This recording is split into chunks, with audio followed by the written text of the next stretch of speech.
Hawaii charter school leaders, governing board chairs, and supporters from across the state gathered to collaborate, share insights, and network. Yeah, we had 3 clear goals that we wanted to celebrate the charter movement, we wanted to collaborate together, and we wanted to co-construct some initiatives.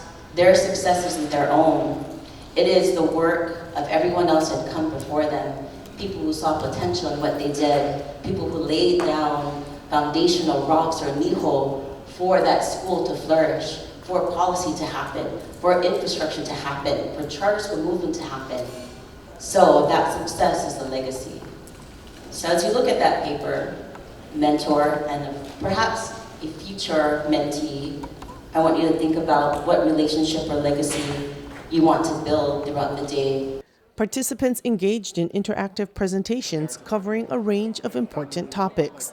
These included policies, laws, and administrative rules. How do we do that simultaneously? Because there are sections of the law that we need to push out those definitions. Budget and finance. For schools, we are EDN 600, 60% on our first per pupil drop. So we are going to start here on June 27th. Same way with benefits. If a school has less employees, then they're going to receive benefits that the bigger school has. So you cannot attach any expenses or benefits to per pupil formula. Along with academic interventions. That we don't just use one tool, we use as many as we can get our hands on that are evidence-based.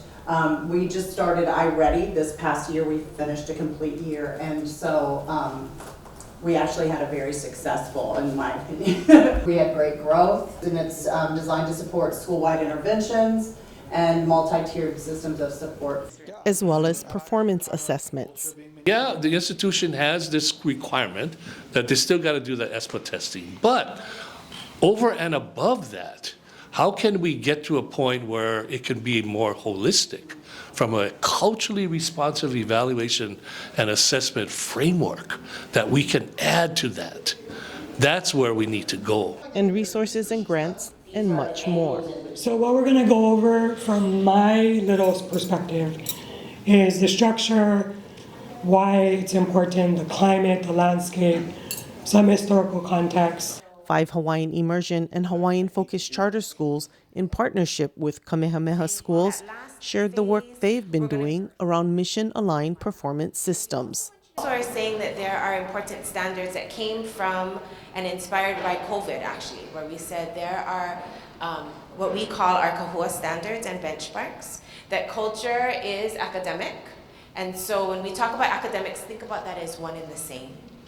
And that we need to make sure that those standards help us actually in our roadmap to understand from kindergarten through 12th grade that there is a scaffolding and a process that's in place. The next thing that they really have to do is demonstrate mastery of knowledge. And at Kamaile, we have 3 artifacts that are rooted in the curriculum and tied to their learning. And it's important to note that that is about process, not just about mastery, but we want to make sure our kids are very reflective in their learning and the work that they're doing. So one of those artifacts is that community project. So the assessment nerd in all of us really participated with partners and processes that could help us test these schools' assessments that they developed, assessment and reliability. They know it's valuable, but how can we get a mini seal of approval from a neutral party to say they're pa'a, they're rigorous, they're awesome, carry on. The all-day conference had a great turnout from charter schools, providing a valuable opportunity for attendees to share both the challenges and successes they've encountered.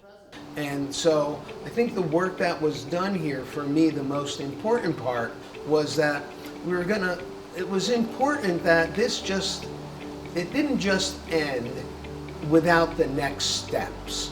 I really wanted the next step part of this to be included. So that's where the priorities are going to come up, things that we can continue working on. There are 38 charter schools in the state, educating and caring for more than 12,000 students. Highlight the power of not just public education, but the power of public charter school education.